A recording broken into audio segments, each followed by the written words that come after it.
హల్లెలూయా. తాళడుమ్మ గ్రామ ప్రజలందరికీ కూడా శుభవార్త. ఏంటి శుభవార్త అంటే యేసుక్రీస్తు ప్రభులు వారి గురించి మీకు వివరంగా వివరిద్దామని దేవుడి గురించి కొన్ని మాటలు చెప్దామని ఈ గ్రామానికి వచ్చామండి.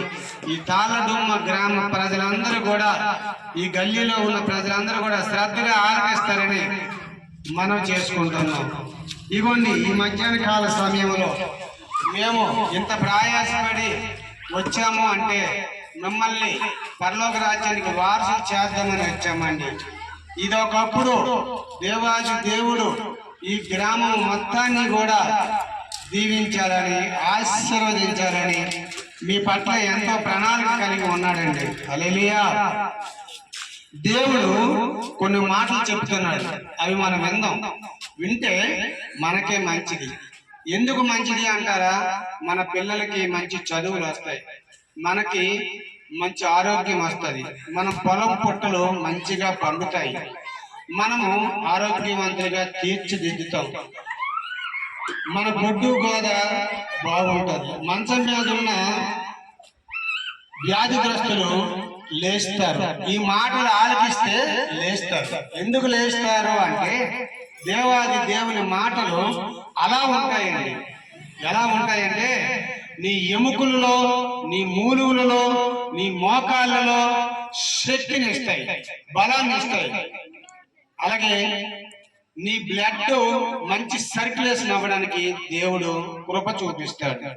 దేవాది దేవుడు చెప్తున్నాడండి. మత్తయి సువార్త 11:28 ఇలా చెప్తున్నాడు. ఏంటి అంటే, ప్రయాసపడి భారం మోసుకొనుచున్న సమస్త జనులారా నా యొద్దకు రండి, నేను మీకు విశ్రాంతి కలగజేస్తానంటున్నాడు. ఏంటి ఈ పాస్టర్ గారు ఈ టైం అప్పుడు వచ్చి విశ్రాంతి కలగజేస్తానంటున్నాడు అని మీరు అనుకోవచ్చు. హల్లెలూయా, హల్లెలూయా. అవునండి, దేవాది దేవుడు మీకు విశ్రాంతి కలగజేస్తానంటున్నాడు.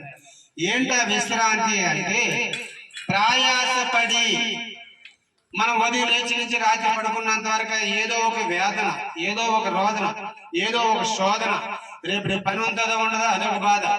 నిన్నటి నెలగా గడిచిపోయింది, ఈ రోజుది ఇలా ఉంది, రేపు పని ఉంటుందా ఉండదా, తిండి ఉంటుందా ఉండదా, ఎక్కడ పని దొరుకుతుందా దొరకదా అని ఎప్పుడూ వేదన వేదన వేదన వేదన, ఎప్పుడూ కూడా శోధన. మనం బ్రతికిన కాలం అంతా కూడా మనం తల్లి గర్భంలో బయటకు వచ్చింది మొదలుకొని మనకి ఊహ తెలిసినప్పటి నుంచి ఇంతవరకు కూడా వేదన వేదన వేదన. ఏంటంటే మనము చూడండి, పెళ్ళి అవ్వకముందు పెళ్ళి అవ్వాలి, పెళ్ళి అయిన తర్వాత పిల్లలు పుట్టాలని, పిల్లలు పుట్టిన తర్వాత వాళ్ళకి మంచి భవిష్యత్తు ఇవ్వాలని, వాళ్ళకి మంచి భవిష్యత్తు ఇచ్చిన తర్వాత వాళ్ళు మంచి స్టేజ్కి రావాలని, వాళ్ళకి మంచి స్టేజ్ వచ్చిన తర్వాత వాళ్ళు బాగుపడాలని, వాళ్ళకి పిల్లలు కలగాలని, ఆ పిల్లలకి పిల్లలు కలగాలని, ఏదో ఒక యాతన యాతన యాతన. అందుకే దేవుడు ఏంటంటే, ప్రయాసపడి భారం మోసుకొనుచున్న సమస్త జనులారా నా యొద్దకి రండి, మీకు విశ్రాంతి కలగజేస్తున్నా అంటున్నాడు. విశ్రాంతి అంటే నిత్య విశ్రాంతి, నిత్య నిత్య నిత్య విశ్రాంతి అండి. మీ జీవిత కాలం విశ్రాంతి అండి. మీ ఆత్మకి సంతోషకరమైన విశ్రాంతి. మనము చనిపోతే మన మనసు, మన శరీరం, మన హృదయం మాత్రమే మట్టిలో కలిసిపోతాయి, కానీ మన ఆత్మ దానికి చావు లేదండి. ఎందుకంటే దేవుడు తన స్వహస్తాలతో తన స్వరూపమందు తన పోలిక చెప్పిన నేల మట్టిని తీసి బొమ్మని చేసి దాని జీవరంధ్రాల్లో జీవము ఊదాడు. ఆ జీవమే దేవాది దేవుడు మనకు ఊపిరిగా పోసాడు. అదే ఆత్మ, దేవుడు ఇచ్చిన ఆత్మ. మనం చనిపోతే చూడండి, మన ఆత్మ పరమాత్మ కాడికి వెళ్ళిపోద్ది అంటారు చాలా మంది. అవునండి, మనం చనిపోతే మనం పాపం చేసామనుకో పాతాళానికి పోతుంది, పుణ్యం చేసామనుకో పరదేశికి పోతుంది. పరదేశికి వెళ్ళిన తర్వాత మీకు ఒకనొకప్పుడు దేవుడు రాకడలో మనం అంతా ఎత్తబడతాం. ఆ ఎత్తబడే గుంపులో మనం ఉంటే మధ్యాకాశానికి వెళ్ళి తీర్పు తీర్చబడిన తర్వాత పరలోక రాజ్యానికి దేవాది దేవుడి కాడికి మనము వెళ్తాం. అక్కడ అంతా సంతోషమే, అక్కడ అంతా వెలుగే, అక్కడ అంతా కూడా వెలుగు వెలుగు వెలుగు. అక్కడ చీకటి ఉండదు, అక్కడ పండ్ల కొరకులు ఉండవు, అక్కడ ఏడుపులు ఉండవు, అక్కడ వేదన ఉండదు, అక్కడ రోదన ఉండదు, అక్కడ శోధన ఉండదు. అక్కడ ఎప్పుడు కూడా నిత్యము ఆనందమే ఆనందమే ఆనందమే. చూడండి, మనం నరకానికి పోయామనుకోండి, అక్కడ ఏడుపులు పండ్ల కొరుకులు. చూడండి, మీకు తెలిసే ఉంటారు, ఎందుకంటే ఇక్కడ కొంతమంది దేవుడి బిడ్డలు ఉన్నారు కాబట్టి. లాజరు ధనవంతుడు స్టోరీ మీరు ఆలకించే ఉంటారు, ఎందుకంటే ఇక్కడ గొప్ప దైవజనులు పరిచర్య చేస్తున్నారు.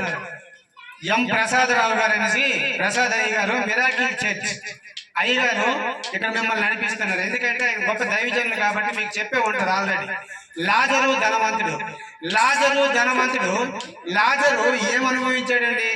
భూమి మీద ఉన్నంతకాలం కష్టం అనుభవించాడు.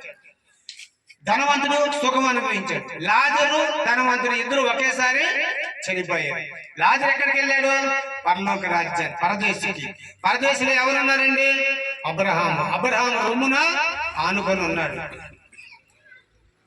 ఇక్కడ ధనవంతుడు ఎక్కడ ఉన్నాడండి? ధనవంతుడు చనిపోయాడు, లాజరు చనిపోయాడు. లాజరు చనిపోయాడు, పరదేశికి వెళ్ళాడు. ధనవంతుడు చనిపోయాడు, పాతాళ లోకానికి వెళ్ళాడు. పాతాళ లోకములో అగ్ని ఆరదు, పురుగు చావదు, అగ్ని గుండము, నూనెలో ఏపడం, బల్యాలతో కొట్టడము, మన చీము మన రక్తములో ముంచడము, బల్యాలతో కొయ్యడము, బల్యాలతో పడ్డము, రంపాలతో కొయ్యడము. అక్కడంతా చీకటి, అక్కడంతా కంపు, అక్కడంతా వేదన, అక్కడంతా రోదన, అక్కడంతా శోధన. ఇక్కడ నేను ఉండలేకపోతున్నానని ఆ ధనవంతుడు ఆ అరుపులు కేకలు, లాస్ట్ కి అబ్రహామా, నా తండ్రి, నా రాజా, నా నాలుక మీద ఒక్క నీరు చుక్క, నీరు బొట్టు వెయ్యవయ్యా, నా నాలుక ఎండిపోతుంది, నా నాలుక పిడసగట్టేస్తుంది, నా నాలుక మీద ఒక్క నీరు చుక్క వెయ్యయ్యా, లాజరును పంపించయ్యా అని అంటే అబ్రహాం ఏమన్నాడండి? అక్కడికి ఇక్కడికి సంబంధం లేదు. నరకము నరకమే, పరలోకము పరలోకమే, పాతాళము పాతాళమే, పరదేశి పరదేశే. హల్లెలూయా. దేవాది దేవుడు మాట్లాడుతున్న మాటలు మీరు ఆలకిస్తున్నారు. మీకు నరకము కావాలో పరలోకము కావాలో మీ ఇష్టమే. దేవాది దేవుణ్ణి నమ్ముకోండి, యేసుక్రీస్తు ప్రభుల వారిని నమ్ముకోండి, యేసుక్రీస్తు ప్రభుల వారిని సొంత రక్షకుడిగా ఒప్పుకోండి.